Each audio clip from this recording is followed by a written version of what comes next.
அந்த சமூக மாற்றத்தை நோக்கி கம்யூனிஸ்டுகள் களமாடுகிறோம். வெறும் கட்சி மாற்றம், ஆட்சி மாற்றம், தலைவர் மாற்றம் அல்ல, நிலவுகிற கொள்கை மாற வேண்டும்.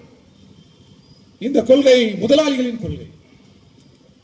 இந்த கொள்கை மாற வேண்டும் என்று கம்யூனிஸ்டுகள் களமாடுகிறோம். இதற்கு கட்சிகள் மட்டும் போதாது, இயக்கங்கள் மட்டும் போதாது, கல்வி பெரும் துணை புரிய வேண்டும். கல்விதான் ஒரு மனிதனை கலாச்சாரப்படுத்தும். ஆண் உயர்வு, பெண் தாழ்வு, அது மிக வலுவாக கட்டமைக்கப்பட்டிருக்கிறது. பிறப்பால் ஒருவர் உயர்வு, இன்னொருவர் தாழ்வு. 4 கோடி பேர் உழைப்பதை 4 பேர் சுரண்டுகிறார். அதை பெருமையாக பார்க்கிறோம். அவன் பயணம் செய்கிற, அந்த நடிகர் பயணம் செய்கிற, அந்த முதலாளி பயணம் செய்கிற அந்த கார் 20 கோடி 30 கோடி, இதை பெருமையாக பார்க்கிறோம். ஆனால் இங்கிருந்து வருகிற தொழிலாளி உழைக்கிறார், ஆலை விபத்து ஏற்படுகிறது, செத்து மடிகிறார். இந்த விபத்தில் மடிபவன் அத்தனை பேரும் ஏழை கூலி தொழிலாளர்கள். கத்தாரில் வெடி விபத்து, செத்து மடிவது ஏழை தொழிலாளி. பெரியபாளையம் அருகில் விபத்து, செத்து மடிவது ஏழை தொழிலாளர். பட்டாசு தொழில், செத்து மடிவது ஏழை தொழிலாளி. ஏதாவது ஒரு விபத்து ஏற்பட்டு இந்தியாவில் ஒரு முதலாளி இறந்ததாக செய்தி வந்ததுண்டா? முதலாளிகள் இறக்க வேண்டும் என்று நான் சொல்லவில்லை. பெரிய அதிகாரிகள் யாராவது இறந்ததாக செய்தி வந்ததுண்டா? அதிகாரிகள் இறக்க வேண்டும் என்று நாம் சொல்லவில்லை. எல்லோரும் மனிதர்கள். ஆனால் விபத்தில் யார் மரணமடைவது? ஏழைகள் தான், ஏழை தொழிலாளர்கள் தான். அப்படின்னா அந்த ஏழை தொழிலாளர் குறித்து பாதுகாப்பு அவசியமா இல்லையா? இது குறித்து ஒன்றிய அரசு, மாநில அரசு சிந்திக்க வேண்டுமா இல்லையா? அதற்கு கூடுதல் முன்முயற்சிகள் எடுக்க வேண்டும் என்று நாங்கள் கேட்டுக்கொள்வோம். நண்பர்களே, தோழர்களே, ஒரு புதிய அரசு அமைந்திருக்கிறது. நாம் அதை ஆதரிக்கிறோம். திமுக ஆட்சி அமைக்க முடியாது, அதிமுக ஆட்சி அமைக்க முடியாது. இந்த சூழலில் தனித்த பெரும்பான்மை தாவேக. எனவே அவர்களை தான் ஆட்சி அழைக்க ஆளுநர் அழைக்க வேண்டும். தமிழ்நாட்டின் அரசியல் சூழலை நான் விளக்க விரும்பவில்லை. உங்களுக்கு தெரியும், ஆளுநர் காலம் கடத்துகிறார். 1,72,00,000 மக்கள் வாக்களித்திருக்கிறார் விஜய் அவர்களுக்கு. இந்த மேடையில் இருந்து பேசுகிற நான் திமுகவுக்கு வாக்கு கேட்டேன், தாவேக அல்ல. ஆனாலும் நாங்கள் தோற்றுவிட்டோம். தாவேக வெற்றி பெற்றிருக்கிறது. அதிக இடம். ஆளுநர் அவர்களைத்தான் அழைக்க வேண்டும். அதுதான் ஜனநாயகம்.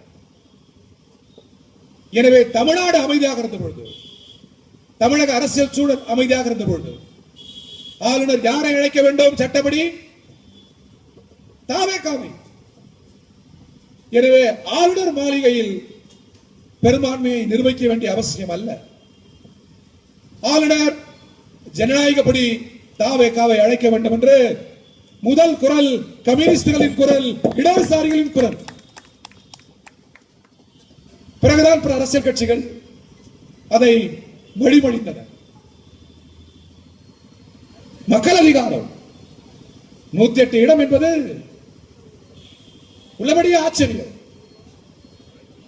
எது எப்படி இருந்தாலும் மக்கள் வாக்களித்திருக்கிறார்கள். எனவே அதை ஆதரிக்க வேண்டும். மக்கள் அதிகாரத்தை நாங்கள் வழிமொழிந்திருக்கிறோம், அவ்வளவுதான். காலதாமதம் செய்து அங்கே ஆளுநர் அமரக்கூடாது, அது ஆபத்து. எனவே நாங்கள் கட்சி கூடி முடிவெடுத்து ஆளுநர் மக்கள் அதிகாரத்தில் அமர்ந்து விடக் கூடாது என்பதற்காக தாவேகாவை ஆதரித்தோம், வெளியிலிருந்து ஆதரிக்கிறோம், அவ்வளவுதான். இதற்கு எந்த நிபந்தனை நாங்கள் விதிக்கவில்லை. சிலர் சொல்கிறார்களா, சோபா, கல்லாப்பட்டி, 100 ஆண்டுகளில் அந்த கல்லாப்பட்டி சோபா நெருங்காத பேர் இயக்கம் கம்யூனிஸ்ட் பேர் இயக்கம். அரசியலாக நாங்கள் எடுத்த முடிவு அரசியல். ஜனநாயகத்தை காப்பதற்கான முடிவு அந்த முடிவு. நிபந்தனை ஏதும் இல்லை, ஆனாலும் கோரிக்கை இருக்கிறது. தமிழக முதல்வர் மதச்சார்பின் பக்கம் உறுதியாக நிற்க வேண்டும். பன்முகத்தின் அடித்தளம் சார்பின்மை, மதச்சார்பின்மை. அதில் முதல்வர் உறுதியாக இருக்க வேண்டும். மற்றபடி என்ன கோரிக்கை?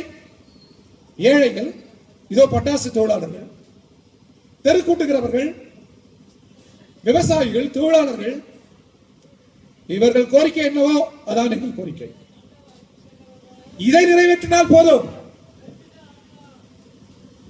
முதல்வர் ஏழைகளுக்கு அருகில் இருக்க வேண்டும். விவசாயிகள், கூலி மக்கள், இவர்கள் அருகில் இருக்க வேண்டும். உலகத்தில் நிகரில்லாத சார்பின்மையின் பக்கம் இருக்க வேண்டும். இந்த கோரிக்கையில்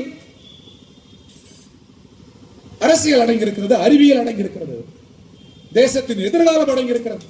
அவ்வளவுதான்.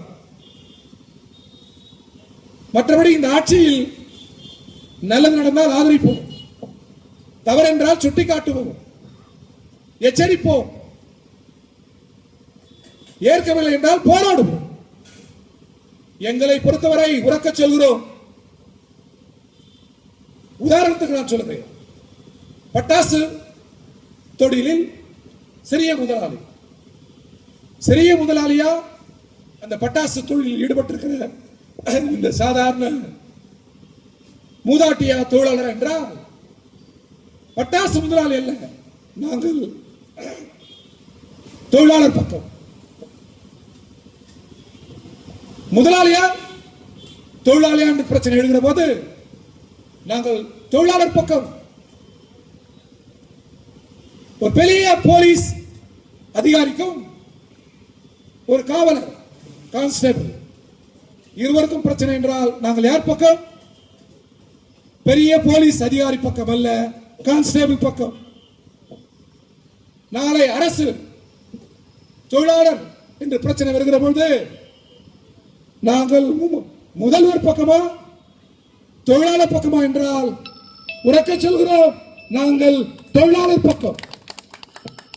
எனவே தொடர்களே, நமது கொள்கை தொழிலாளர் கொள்கை, உழைக்கும் மக்கள் கொள்கை. இந்த கொள்கை ஈடேற நாடு நகரமெல்லாம் இந்த கொடி பறக்க வேண்டும், கட்சியை கட்ட வேண்டும். அடுத்த கூட்டத்தில் உங்களை சந்திக்கிறேன். நன்றி, வணக்கம்.